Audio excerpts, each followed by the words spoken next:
Good morning to all. In this class we are going to discuss safety and security in hotels. Freedom from injury and prevent damage to the property, it's the motto of safety and security. So I divide this slides into different category.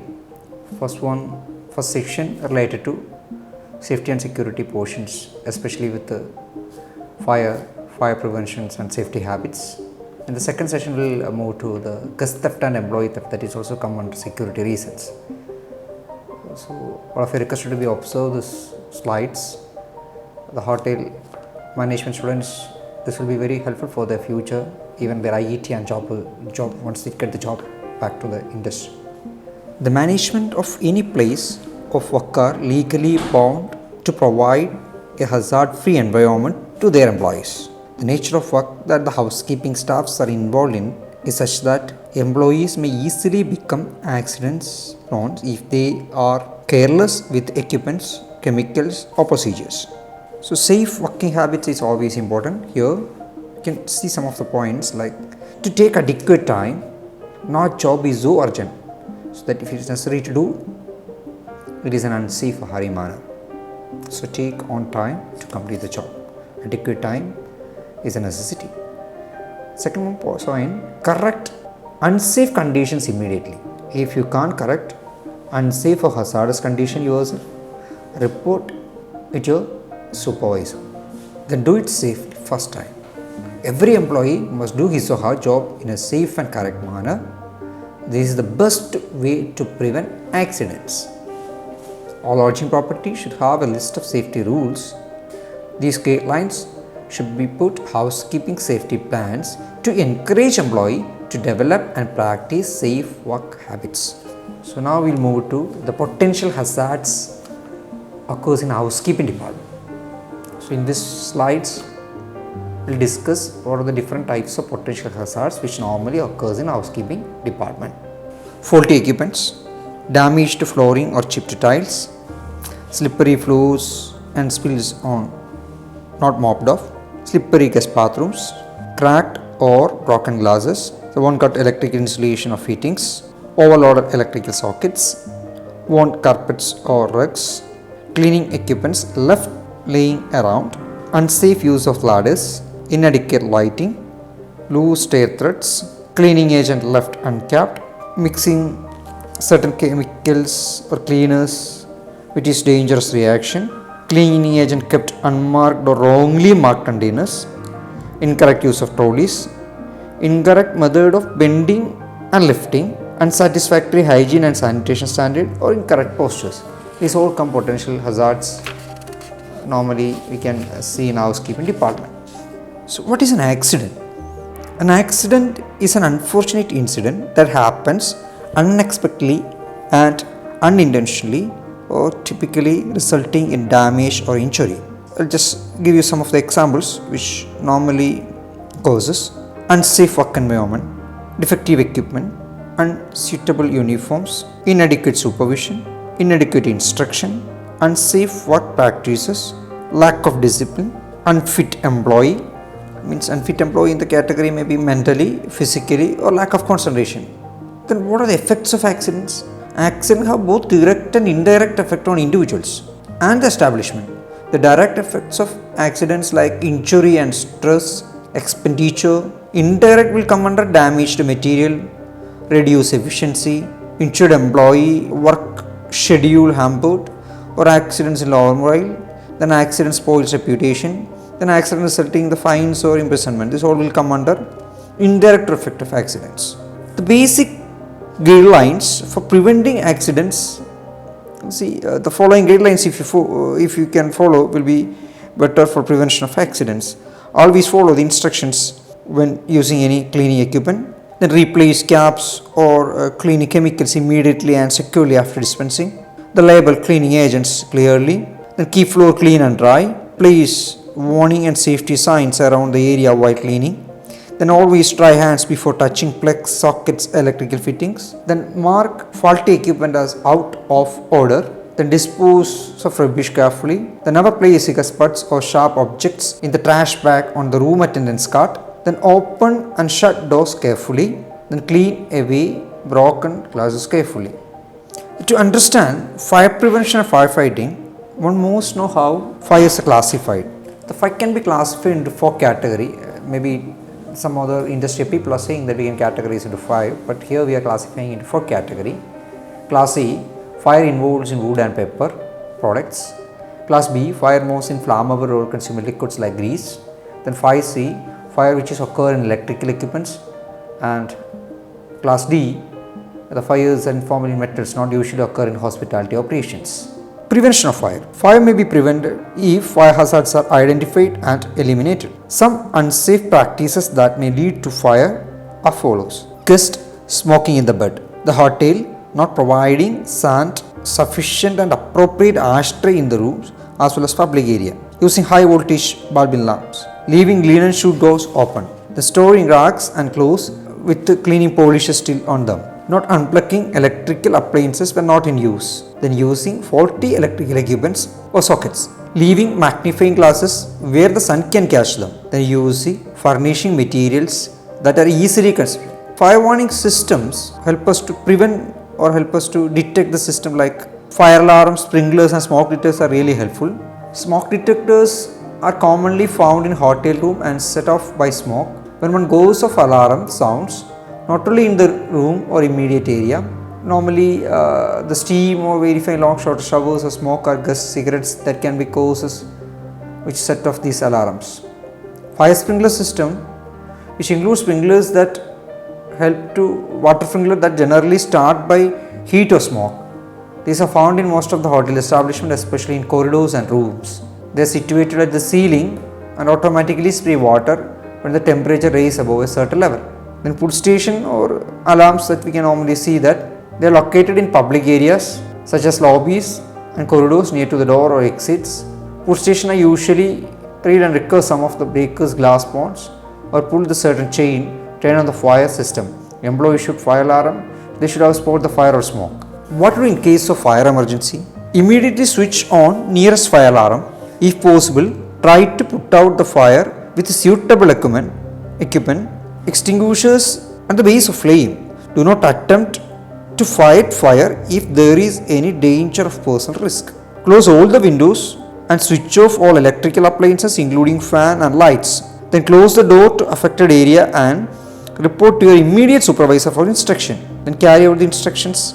Report to the departmental fire representative for roll call. The housekeeper on duty should check the list, especially from the duty roster, of the staff who are on duty so that all those on duty can be accounted for. Remains the assembly point until instructed to do otherwise. So do not use lifts. So types of fire extinguishers. So most of the hotel staffs, not only from housekeeping department, even service, kitchen and front office, the core area, the hotel management is always giving different types of training program, especially in fire prevention, fire extinguishers and its usage. So this will be helpful for everybody in the case of emergencies. So what are the different types of extinguishers? So I can show you some of the PPT slides with the pictures. I request you to observe it. Tripod. These are usually meant for multi-purpose use with various types of fire. They contain an extinguishing agent and use a compressed or non-flammable gas as a propellant. Trichemical foam. These are primarily used on flammable liquids, oils and fats, but may have multi-purpose use. Solvent vaporizing liquids. These contain a gas that interrupted the chemical reaction that take place when fuel burn. These type of extinguishers is often used to protect valuable electrical equipments since they have no necessity to be cleaned up. Water, gas or soda as extinguishers. These extinguishers contain water and compressed gas and should only be used on class A wood or paper fires. Carbon dioxide, the most effective on class B and class C liquids and electrical fires. Since the gas dispersed quickly, these extinguishers are only effective from the distance around 3 to 8 feet. The carbon dioxide is stored compressed liquid in extinguisher. It expands or release. It cools the surrounding air. The cooling will be often cause ice to form around the horn out of which the gas is expelled from the extinguisher. Fire extinguishers rating. Class A extinguishers put out the most basic fires. such as those are started with wood or paper. The numerical rating refers to both amount of water inside and extent on the fire they can extinguish. Class B. These types are recommended for fires that involve flammable liquids such as gasoline, oil or grease. The numerical rating refers to the number of square feet of liquid fire that an average untrained person can expect to put out of using this equipment. Class C extinguishers. These are for electrical fires. They do not have a numerical rating. It is a C designation that shows that the extinguishing agent inside is non-conductive. Class C. These are for the use of flammable metals and are often made for the use of specific metals. They have no numerical rating. Now they can be used on other type of fires. So we'll move to the first aid procedure. Even not only in fires, hotels are also giving first aid wardens or giving first aid training to different staffs to help in emergencies. So I'll explain to you what are the principles of first aid, what are the things we expect to do, what are the things we are not expecting to do in the case of emergency, and what are the different items will be in first aid box. Principles of first aid. There are certain important principles involved in first aid. These are listed as follows. The first aid provide must act calmly and logically, be in control both himself and the problem, be gentle but firm, and speak to the casualty kindly but purposefully. Build up the trust by talking to the casualty throughout the examination and treatments. Explain to the casualty what he or she is going to do. Then answer honestly and see. So if he or she does not know the answer, avoid giving misleading informations. Then never leave the casualty alone, but continue to talk to him or her until the ambulance or doctor arrives. Then continuously show the casualty. So never separate the children from the parent or guardian. Send casualty to the hospital or doctor by the quickest means of transport. Always inform to the police station about the serious accidents and inform the relatives of casualty. Certain things to avoid in the first aid are listed follows. Do not touch a wound with your finger or any other instrument. Put an unclean dressing for clothes over the wound. Through bleeding to be go unchecked. Allow a crowd to be gathered around the casualty. Move a patient unnecessarily. Take off clothing unnecessarily.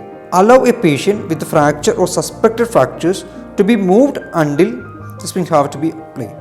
Then fail to give artificial respiration when needed. Then fail to remove false teeth, tobacco or any other eatable from the mouth of an unconscious person. Then permit air to be reached wound with skin surface. Then wash wounds. Then try to reduce dislocation except fingering and lower jaw. So what items will be in first aid box? The first aid box containing medical supplies is for emergency use and usually kept in the housekeeping department. A minimum variety of certain types of supplies should be ensured at all times. The box must at least contain the following items. A first aid book, antiseptic cream is useful for cuts and pieces, Dettol bottles, antidiarrhea tablets, calamine lotion, paracetamol tablets, eye ointments, soframycin skin ointments, travel sickness tablets, oil of cloves, clinical thermometer, large sterilized dressing, roller bandage, dressing scissors, safety pin, a pad and pencil, and a pen. There are also certain first aid procedures, first aid common situations which normally occurs. So especially we need lots of training and experience. Suffocation, so this may be due to the exposure of poisonous gas or due to something or choking of victim. So better to think turn off any leaking gases, open the windows to take the victim out of the open room or out of the open area. Asthma patients, the better thing during an attack of asthma, the person has difficulty to breathe and there is a feeling of suffocation. A person who has a chronic asthma would have been prescribed use of inhalers and other medicines during the attack. Burns may be caused by dry heats or by hot fat or oil. For minor burns on the limbs is immediately hold injury under cold running water of 5 minutes, just for 5 minutes. The small burns need no further treatments. It should be simply be left exposed to the air. Do not apply any ointment or oil to the burn and do not pick or remove blisters. The large and deep burns need medical attention. If possible, Relieve the pain by immersing the part of the cold water for applying cold or wet cloths. Then wrap or cover the injury with a clean cloth and light bandage. The choking. The usual response of victim while choking is violent coughing because food or some foreign body in coat, in pipe. Then cuts. These may be caused by many of the ways which may be something get infected if not treated properly. The wound should be cleaned with warm water and antiseptic solution and then covered with a clean dressing. In case of bleeding, pressure should be applied on the wound if it is free of foreign particles such as a glass of metal. For deep cuts, the person should be treated of shock and immediately to taken a hospital. Dislocations.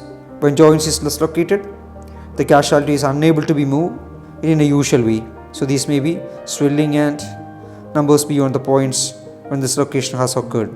Do not attempt or replace the bone. Diabetes. This is a disorder in which the person's body is not able to be regulate or intake of available sugar, as a result of which excess of sugar may be appear in the blood and urine. Many diabetics whose sugar leaves are difficult to control depend on insulin and a controlled diet. If the patient does not respond, he should be taken to a hospital immediately. Electric shock. If the victim is still in contact with the electrical equipment, he or she should not be touched until the electrical current has been switched off. It may be necessary to drag the appliances away from victim by pulling or insulating wires leading to it. Treat for burns and shocks. Eye injuries.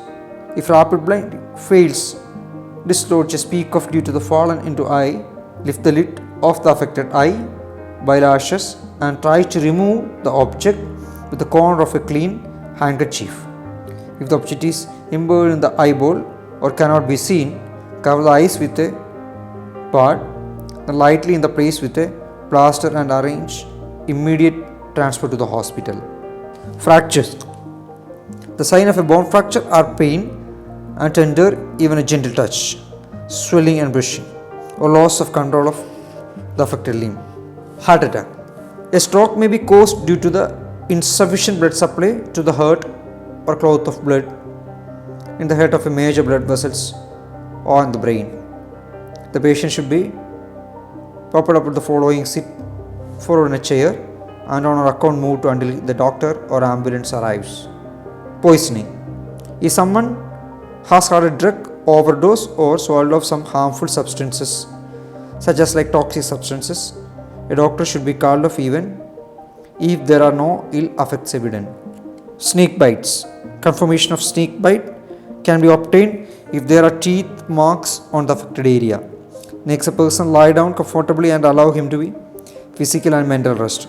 If the snake is not poisonous, the person should be made of understand that he or she will soon be alright. In case of medical aid is not available immediately, continue the suction of half of an hour to give a victim anything to eat or drink.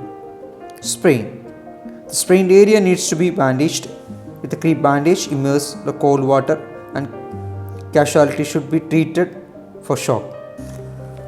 All the hotels are facing lots of problem, especially in guest theft and employee theft. So here we can I'll show you some of the things. How can we reduce guest theft and employee theft? Guest theft. There are incidents where the guests take away items that are not meant to be taken away by them. These items are be a picture frame, towels and so on, or some article are meant to be taken away. These are small items that display the hotel monogram. To minimize losses through guest theft, a count of number of amenities placed in the guest room is always kept, and if the guest asks for extra numbers, then this has to be entered in a logbook.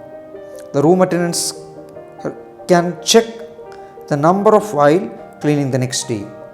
Keep a count of number of amenities placed in the room. When the guest requests additional towels, this must be noted. Then use as a few management item possible. Most of the guests are looking for souvenirs. When taking towels or bathrooms and are ready to be looking steel, these use items with the logos with reduce the temptation. So monogramming is the best way. Then always keep the storage rooms to be closed and locked so that guests do not get a chance to take away items from there. Then affix or nail down guest room items and fixtures to appropriate surfaces like a nailed, glued, bottle or otherwise anchored to a wall which are small enough to be fit suitcase. All pictures, mirrors and wall decoration should be fixed in the wall. The lamps should be too large to fit easily into a suitcase or a bag. So here going to be moving with the employee theft. Employee theft is also very difficult to handle by management or a hotel. So I'll show you some of the tips to prevent employee theft. The manager should also explain the rules and regulations concerning employee theft. The employee handbook should spell out the consequence of stealing a hotel property. The record should be kept at station or missing items, including it from guest rooms. The record should be include who had access to the room. Then keep storerooms locked. Storerooms should be equipped with automatic closing and locking services. Then color-coded uniforms and identification badges with employees. The orientation and training program should be emphasize the value of honesty. The regular locker inspection also discourage employees from stealing for lack of hiding place of article. The employee entrance should have a security staff that monitor the arrival and departure of employees. The employee parking area should be well lighted. On many occasions, the housekeepers find a sick of guest on their hands. If the guest is too ill to travel home or it is inconvenient for him or her to do so, as in the case of overlist of traveler, he or she should be seen by a doctor on call at the hotel or by a local doctor. So thank you everybody. These are the important things from safety and security portions. I hope all of you can okay with this video or PPT. I go through 1 or 2 times. It will be helpful for you to understand more in hotel safety and security procedures. Thank you.